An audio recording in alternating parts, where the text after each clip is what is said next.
Hello students, welcome to my YouTube channel. बच्चे, chapter 2 चल रहा है, एक्सरसाइज 2.1।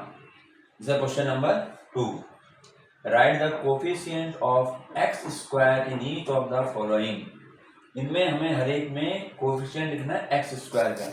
तो एक्स कोफिशिएंट क्या बताया था? कोफिशिएंट हमने बताया था नंबर है ना, with variable. Number constant number जो था विद वेरिएबल। अब वेरिएबल इसमें है तो एक्स, लेकिन इसमें एक्स स्क्वायर का पूछा है, तो यानी हमें जो है वो नंबर लेने हैं जो एक्स स्क्वायर के साथ होंगे, वो हमारा उसके कोफिशिएंट कहलाएंगे। जैसे मैं यहाँ पे इसका आंसर लिखूंगा फर्स्ट पार्ट में। इसमें देखिए 2 + एक्स स्क्वायर + एक्स, इसमें एक्स स्क्वायर का कोफिशिएंट क्या हुआ? यहाँ पे एक्स स्क्वायर से मल्टीप्लाई किस नंबर की हो रही है? 1 की, है ना। कोई नंबर नहीं है तो 1 है, तो यानी इसका सोल्यूशन का फर्स्ट पार्ट जो है इसका आंसर आएगा। और यहाँ आंसर लिख दिया बस मैंने, इसने बोला कोफिशिएंट ऑफ एक्स स्क्वायर। पूरा ही लिखने की बजाय कि coefficient of x square is equal to this, हम सिर्फ इसको आंसर हमने 1 लिख दिया। सेकंड में आ जाओ, यहाँ पर देखें 2 - एक्स स्क्वायर + एक्स क्यूब, इसने कोफिशिएंट एक्स स्क्वायर का ही पूछा है, तो हम एक्स स्क्वायर को ही देखेंगे। ठीक है, अब इसके साथ जो नंबर है हमारा वो -1 है ना, माइनस के 1। ठीक है ना, यानी जिस कोफिशिएंट के लिए वो कह रहा है, जिसके साथ कहता है एक्स स्क्वायर के साथ कह रहा है तो एक्स स्क्वायर के साथ देखेंगे, एक्स के साथ कहेगा तो एक्स के साथ देखेंगे क्या कोफिशिएंट है। तो यहाँ पर हो गया हमारा -1। ठीक है, इसके बाद यहाँ आ जाए थर्ड में देखें π/2 एक्स स्क्वायर + एक्स, तो हमें कोफिशिएंट ऑफ एक्स स्क्वायर निकालना है, तो एक्स स्क्वायर के साथ क्या लिखा हुआ है? π/2, तो ये इसका कोफिशिएंट हो गया π/2, इसका कोफिशिएंट हो गया। ठीक है, इसके बाद इसका फोर्थ पार्ट देखें। फोर्थ पार्ट में यहाँ पर है √2 एक्स स्क्वायर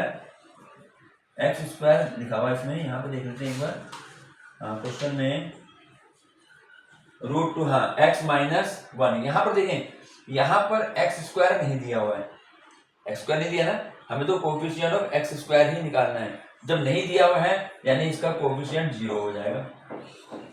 भाई इसको जो है हम ऐसे भी तो लिख सकते हैं ना, जैसे √2x लिखा हुआ है, जैसे मान लो ये लिखा हुआ है √2x - 1, तो क्या मैं इसमें ऐसे नहीं लिख सकता 0 × एक्स स्क्वायर + √2x - 1, ऐसे लिख सकते हैं।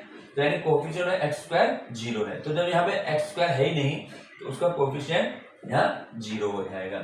ये हो गया हमारा first question, sorry question number 2 ये कंप्लीट हो गया। तो समझ आ गया ना कोफिशिएंट किस तरह से निकाले जाएंगे।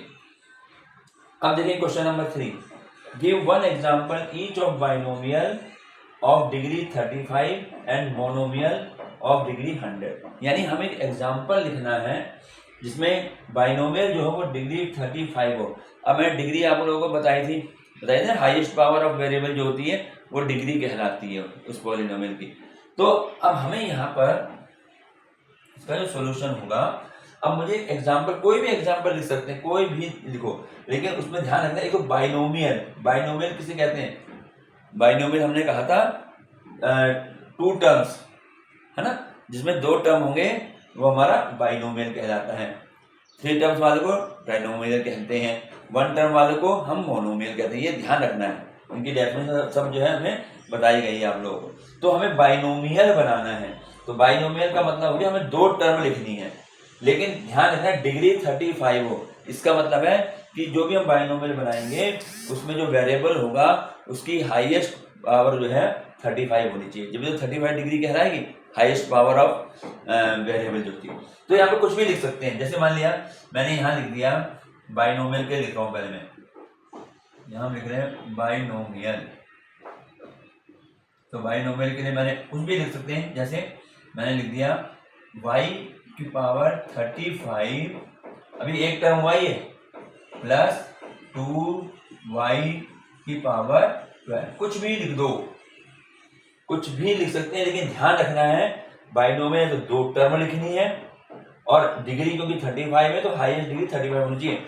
यहाँ लिख सकते हैं y की पावर 35 प्लस y की पावर 34, ऐसे भी लिख सकते हैं। ठीक है ना, मतलब अब यहाँ पर क्या है, ये बाइनोमियल हो गया क्योंकि 2 टर्म है और इसकी हाईएस्ट पावर 35 है, तो इसकी डिग्री 35 होगी।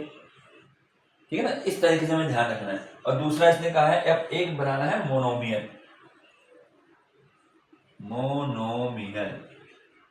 अब मोनोमियल जो होता है उसमें हमें पता है कि एक ही टर्म होता है ना, 1 टर्म जो होगा उसको हमें मोनोमियल कहेंगे। तो मोनोमियल में मुझे एक ही टर्म लिखना है, लेकिन वो टर्म भी उसकी डिग्री क्या है 100 होनी चाहिए। तो इसका मतलब एक ही टर्म लिखूंगा और 100 डिग्री होनी चाहिए। तो भैया इसमें तो सिर्फ x की पावर लिख दो, चाहे 100 ये लिख सकते हैं बस, x की या कोई भी वेरिएबल लिख दो, लेकिन लिखना एक ही टर्म है। तो एक ही टर्म में लिखना है और डिग्री भी 100 होनी चाहिए। तो ये इसका आंसर है। तो ये क्वेश्चन नंबर 2 और 3 हमने जो है यहाँ कर दिए। नेक्स्ट क्वेश्चन में चलते हैं।